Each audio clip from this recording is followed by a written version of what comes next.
Very good morning po sa ating lahat. Ito po ang inyong Benjamin, Sir Mac the Benjamin. Sumaga po tayo ngayon. Madaling araw pa lang po. Start na po ang ating araw. Ang pag-uusapan po natin ngayon sa umagang ito ay tungkol po sa cost and return analysis ng tomato o yung kamatis. So ito po ay special request kasi marami pong gustong magtanim ng kamatis all over the Philippines. Kaya ang pag-uusapan po natin ay ano po ba yung mga kitaan sa pagtatanim ng kamatis at yung naman pong mga dapat na gastusin. Kasi ang pagtatanim po ng kamatis sa isang negosyo, so kailangan po natin mag-prepare ng capital and other materials, lalo na rin po yung mga labor. Kasi medyo mahirap na raw po humanap ngayon ng mga laborer. So pag-uusapan po natin yan. Ano ba dapat yung mga dapat i-prepare, anong mga gagastusin, at magkano naman po yung posibleng kitain dito po sa pagtatanim ng kamatis. So let's go. Very good morning po. Pag-usapan na po natin tungkol po sa cost and return analysis ng tomato. Sabi nga po natin, this is requested ng mga followers natin, ay yung mga enthusiasts, yung mga nagsisimula po sa pagtatanim ng kamatis. So ito po yung cost and return analysis ng tomato. So iba't ibang klase po ang kamatis sa merkado ngayon. Pati po yung mga tinatanim ng mga farmers ay iba-iba din po. Pero ang pinakasikat pong kamatis ngayon sa merkado, yung tinatawag po na Diamante Max or as they call it, D-Max. So malalaki po yung bunga niyan. And ang strength po niyan is matibay sa sakit na pangungulot o yung tomato yellow leaf curl virus. And so gustong-gusto po yan sa merkado. Whether Luzon, sa Visayas, sa Mindanao, ganun din po. Ito pong nasa gawing kanan, yung po yung pinakabago ng East-West, yung po yung tinatawag na Red Gold F1. So hybrid din po yan. So ang kaibahan po niyan sa D-Max, mas malalaki po yung bunga niyan, mas mapupula, and ito po ay tinatanim sa mid-elevation. Sabihin po yung medyo katamtaman ng taas na lugar at medyo malamig po ng kaunti. So yun po, so that's D-Max, and the other one is Red Gold. Parehas po na hybrid. Pag-usapan po natin yung production sa isang hektarya ng kamatis. 10,000 square meters po yan, yung isang hektarya. So, ang pwede pong maitanim dyan sa average, 20,000 plants. Pagka po gusto natin na talagang maximize yung lugar, dikit-dikit, na ang spacing ay 0.5 meter by 0.75, 26,666 plants po yung maitatanim natin. So, for the purpose po of discussion, on an average, 20,000 plants po yung ating itatanim sa isang hektarya. So, yung mga gastos po usually is yung dalawang klase, materials, tsaka po yung labor o yung mga activities po sa field. Labor. Pinag-usapan po natin yung labor. Usually, ito po yung binabayad natin sa mga tao. Lalo na po dito sa atin sa Pilipinas na yung labor ay talagang kailangan. More on manual po kasi tayo dito sa farming. Kagandahan is nagme-mechanize na rin po yung iba, pero karamihan po, lalo na sa paggugulay, ay pa rin po tayo, medyo behind pa rin tayo na mano-mano. Pinakamahalaga po, dapat magsimula po tayo sa maayos na pagpe-prepare ng lupa. Tinatawag na plowing and harrowing. So around 5,000 plus. Depende po sa lugar, Depende sa rate ng pagpaparenta. Bed making. Sa panahon po ng tagulan, mas mahalaga po na nakakama po yung ating taniman. Gayon din po sa tag-araw. Pero kapag tagulan po, mas mataas po yung kama natin. Dapat around 30 centimeters po yung taas. Pagka naman dry months, pwede na po yan mga 20 centimeters. At huwag po natin kalimutan, dapat meron pong kanal. Yan. Para po doon tayo magpadaloy ng tubig o irrigation at doon din po tayo dadaan para sa mga activities po natin sa field. So, magastos po ito kasi maraming taong kailangan at ilang araw din po nilang gagawin yan. So, estimate natin more than 14,400. And remember, yung unit price nila per tao, 200 lang inilagay natin. Mababa po yan, Sa panahon ngayon, parang 300 plus na, 320, kasama na po yung allowance sa pagkain. So, bed making o yung paggawa po ng kama o yung plat. Mulching. Karamihan na po ngayon sa magugulay, gumagamit po ng mulch. And ang ginagamit nila is plastic mulch. Ito po yung tsura niyan. Ang haba niyan is 400 meters. Ang lapad usually is 1.2 meters. So, sa iba, hinahati pa po yun, pagka ginagamit nila. So, available naman po yung karamihan sa mga agri-supply. And marami pong iba't ibang klase ng brand. So, yung kapal, depende rin po sa brand yun. Ayan. Mulching. And yung nakikita na din nyo, binubutasan. Yung butas na yun, doon po itatanim yung mga halaman. Ayan, dyan po siya. Seedling growing and transplanting. So, ito po yung paano natin pinapatubo yung seedling natin before i-transplant. And magastos din po yan. Sobra 10,000 pesos. Kasi marami po yung binhi na kailangan natin. More than 20,000, sabi nga natin. Trellising. Mahalaga po sa kamatis. May trellis talaga, o balag. Hindi lamang po yung mga ampalaya at iba pang crops like upo and patolang may balag. Sa solanaceous crops lang din po, parehas po ng kamatis, talong. Talong pwedeng wala na. So kamatis, yung sili, yan po, lalagyan po natin ng trellis o balag. So, protection po ito, suporta po dun sa sanga, sa bunga at sa puno po ng kamatis. Lalo na po kung panahon ng bagyo, taghangin, o tagulan. Ayan. So, ito po makita niyo, ito yung poste, tapos meron po yung string. Yung string po yan, yung blue string na tinatawag, panglagay po yan dyan. Ayan. So, medyo magastos po yan, kasi lahat yan lalagyan po natin. 24,000 pesos daw po yung magagastos natin dyan. So, around 10%, malaking bagay po yung trellising. So, yung iba, hindi na nagte-trellis kasi nga po magastos. Pero kung ako po tatanungin ninyo, I would suggest mag-trellis po kayo. Kasi po, malaki po yung benepisyo na may tutulong po ng trellis. So, gamit lang po kayo ng mga local materials na pwede dyan sa inyo para po mas makatipid po kayo. Fertilizer application, siyempre po, kailangan po ng abono ng ating mga tanim. Spraying, para po ito dun sa pag-apply ng mga foliar fertilizer, fungicide, insecticide kung kinakailangan po. So, magastos din po yan ng 4,000. So, kung kayo po mismo ang gagawa nito, siyempre mas mura. Pero I would suggest, ilagay nyo pa rin po as cost yung labor ninyo sa pag-spray. Weeding. Pag kayo po gumamit ng plastic mulch, usually hindi na po kayo gaano mag-weeding. Kasi hindi po tutubuan ng damo yung inyong tanim kapag naka-plastic mulch kayo. So, ayan po yung weeding. Magastos din po. Isipin nyo, 7,000. Kasi po yung weeds, dapat alisin talaga yan. Kasi siya po ay umaagaw sa nutrients na supposed to be ay doon na mapupunta sa halaman. Ito na, yung pinakamahalagang parte ng pagtatanim natin, harvesting. So, kasama na po dyan sorting. Sorting, ibig sabihin na kinaklasify po natin yung mga bunga. Yan tayo tawag na class A, medyo malalaki at maganda, makikinis. Meron class B, kung minsan meron pang class C, yung buraot na tinatawag. So, kinaklasify natin. So, ibabayad din po natin yung pag-harvest kasi sa dami po ng harvestin natin, kailangan maraming tao.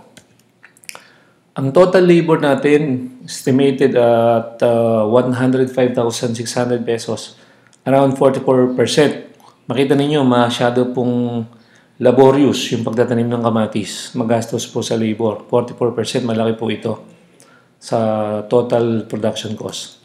Punta na po tayo dun sa mga materials. Ang unang-una, kailangan sigurado tayo dun sa binhi o seeds na gagamitin natin. Kung kayo ay nasa mid-elevation, we would suggest Red Gold F1 ang gamitin ninyo. Ito yung pinakabago, mas malalaki at para po talaga sa mid-elevation. Ito namang D-Max, maganda rin po. Ito yung preferred sa market. Lowland hanggang medyo mid-elevation. So, 6 na lata po yung kailangan natin. So, around 12,000 pesos or more. Yung presyo po dito, medyo mababa ito. So, parang ngayon, 2,200, 2,300 na yung presyo. So, 6 po na 25 grams na lata. 5% po yung cost sa total production. And kaya wag po natin tipirin kasi 5% lang po yan compared sa total. Fertilizers. Siyempre po, kailangan ng abono. Kumakain po yung halaman natin. Lalo na kasi pag hybrid, kailangan niya ng yung sustansyang kailangan niya is mabibigay natin. Kasi hindi ulit hybrid, magbubunga na po na madami yan. Kailangan po natin pakainin yan. Kailangan natin yung sustansya, meron po yung lupa natin. So, triple 14, marami po tayong kailangan yan, 20 bags. Triple 14, complete fertilizer po ang tawag dyan. So, yung presyo po ng mga abono natin, and other inputs, magkakaiba-iba po yan. Depende po sa kung saan location ninyo, saan kayo bumili na dealer, and kung anong panahon kayo. Kasi fluctuating din po yung mga presyo niyan. They go up and down yung mga presyo ng mga inputs natin. So, around 23,600, malaki pong porsyento yan. Also, muriate of potash, para po ito pag nagbubulaklak, nagbubunga na po yung halaman natin, kailangan natin yung potash o 0060. Potassium lamang po yung laman yan para po talaga sa bunga. Ayan. And calcium nitrate, ito po ginagamit po during the seedling stage as booster para po mas vigorous, matibay po yung ating halaman, mas mabilis lumaki. So, tinutunaw po yan usually sa tubig. And pwede siguro mga 10 grams sa 16 liters of water. Yan po. Tapos yung pinagtunawan po, kukuha po kayo ng 50 to 100 ml, didilig nyo po sa malapit sa puno. And please, warning lang po, huwag po nating patamaan yung mga dahon. Kasi may tendency po na minsan masunog po yung dahon.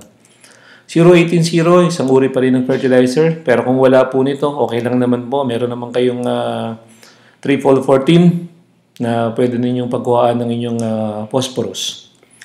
Organic fertilizer, usually mga vermicast po ito. And ang gamit nito is paupo. Ibig sabihin, before kayo magtanim, yung mga butas na pinakita ko kanina doon sa plot, doon nyo po ilalagay muna yan, tapos lalagay nyo yung inyong punla, tapos lalagay nyo ng garden soil. So, mga 10 bag, 3,000 pesos. Kung isa-iba, siguro 350, so 3,500 po yan. Insecticide, as needed po ito, depende po kung anong na-monitor natin ng mga insekto. Ito po yung usual na umaatake sa kamatis, aphids, ayan, sucking pest, nasa ilalim po sila ng dahon usually. Whitefly, ito po yung very dangerous kasi ito yung vector o nagtatransmit ng virus na tomato yellow leaf curl virus. Kailangan po natin silang sugpuin. Diyan din po sa mga ilalim, medyo namumuti-muti po kung minsan yan. So, whitefly. Fruitworm, madali lang po yan, usually sa bunga. Ganun din yung ating cutworm. So, siguro yung mga sa ivermectin, kaya na po yung mga uod na yan. Fungicide, sa tag-ulan, kailangan po natin talaga ng fungicide as prevention, preventive measure. Kasi pag tag-ulan, mas nagtatry po yung mga sakit. As gusto nila yung mahalumigmig ng panahon na medyo mainit-init. Yan, yung medyo mamasa-masa. Bacterial spot, yan, problema rin yan. Yung sa mga tanim na kamatis, so wala tayong mga bactericide actually, pero yung mga copper-based fungicide, pwede nyo pong gamitin yan para sa mga bacterial spot. Bacterial wilt, ito po yung isa rin sa pinakagrabe na sakit. Usually yung symptoms po nito, bigla na lamang po nalalantay yung ating halaman, tapos makaka-recover, gaganda, tapos malalanta na naman. Pero walang paninilaw yung dahon. So bacterial wilt, ang atake kasi niya nasa sistema na ng halaman. So nabubulok po yung kanyang mga stem, yung roots. Yan siya, bacterial wilt. So, ang magandang balita, yung pong mga binanggit ko kanina, Diamante Max, tsaka yung Red Gold, matibay po yun sa bacterial wilt. Meron silang resistensya. Tomato yellow leaf curl virus, yan po yung usually pag virus, wala po tayong control measure dyan, kundi tanggalin para hindi makahawa. Pero, ang kailangan nating kontrolin is yung vector na sinabi ko kanina, is yung whitefly para sa tomato yellow leaf curl virus. So, yung matibay din po dito yon, yung D-Max tsaka po yung Red Gold. Dumping off. Halos lahat ng halaman ay pwedeng maapektuhan ito kapag may problema po yung ating soil media o medium, yung mga pating medium natin, yung kung saan natin ipinunla. Kung may problema po yun, kakaproblema tayo karamihan ng dumping off. Kaya yung lupa kuminsan kailangan i-sterilize. Late blight, ito rin po isang klase ng fungus.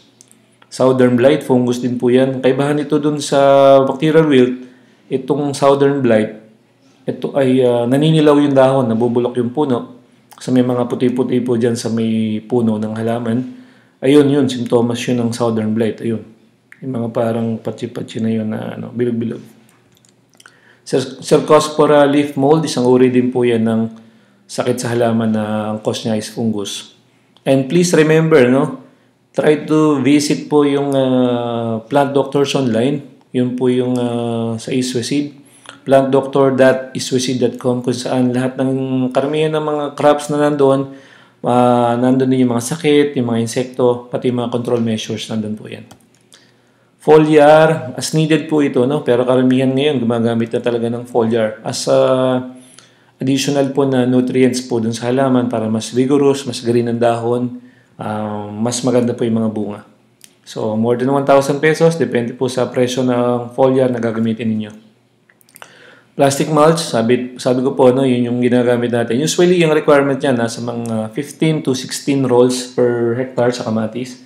400 meters po yung haba niyan, and ang lapad nga po is 1.2 meter. So, 2,100 pesos usually yung presyo niyan. So, ito po, magastos po, no? Tanong nyo, pwede bang wala? Depende po sa inyo. Pero yung mga benefits po na makukuha ninyo, sa tingin ko, kaya niyang i-outweigh yung gastos. So, sa tingin ko, sulit po ito. Pag Tagaraw, pwede siguro na wala muna. Depende sa area ninyo. Pero kung meron, mas maganda pa rin po. Seedling tray, dito po ninyo nilalagay yung inyong mga buto para punlaan. Mas maganda po, meron ganito para mailalabas ninyo, mailalabas at maipapasok doon sa inyong bahay. Mas maganda, meron din kayong maliit na nursery para paglagyan po nitong mga seedlings ninyo. So, seedling tray, 65 pesos. Yan po yung class A, pero meron kayong mga class B na mabibili ngayon, mga 30 pesos, 35 pesos po. Poles, so yun po, yun, sa trellis nga po, kailangan yung mga poste-poste na yan, kung saan ilalagay yung mga string. Wire, syempre po, no, para po suporta dun sa ating mga tulos, dun sa ating trellis, mga 6,000 pesos ang gagastos ninyo. Strings, yun po yung blue string na sinasabi ko kanina, mga panali po dun sa halaman, tsaka dun po sa trellis natin. So, ang subtotal po niya, 134,000. So, 56% ng total production, more than half. So, pag pinagsama po natin yun, yung labor, tsaka yung materials, total production cost po natin, 240,000. Napakalaki po, no? Almost 1/4 of a million pesos. Pero bakit ako gagastos ng ganyan? Ano ba yung potential na income na tinitingnan natin? Ito po yun, no? Gross income na tinitingnan natin is 400,000, 600,000, and 1 million pesos na gross income, gross sales. So, less po natin yung production cost ng 240. So, meron pa rin pala tayo na net income na 159, 359, and 759 pesos. So, malaking pera din po ito sa loob ng 4 hanggang 5 buwan.